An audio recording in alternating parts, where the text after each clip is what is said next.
1000 Optimusov pracujúcich v továrniach do konca 2025. This is a brilliant video. Every kid should be watching this to know what the future is.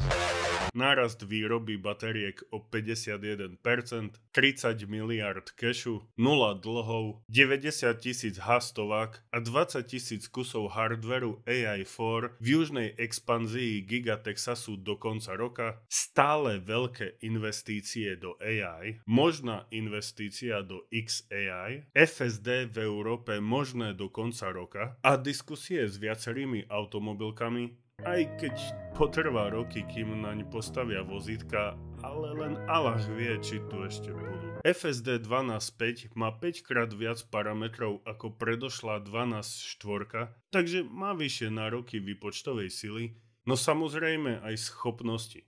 A hardware 4.0 má kapacitu ďalšieho 8-násobku. Vývoj Dojo pokračuje, lebo vlastná kapacita vyrábať AI hardware je kľúčová, obzvlášť keď Nvidia nestíha s produkciou a zvyšuje ceny. Dopyt po powerpackoch je v podstate nekonečný. Zábery biznisu energie, ktoré nedetekuje žiadny radar. Cybertaxi, robotaxi event posunutý na 10.10., lebo chcú ukázať aj pár ďalších produktov. Tento rok je posledným, v ktorom bude trh hodnotiť Teslu podľa marží z kvartálneho predaja vozítok.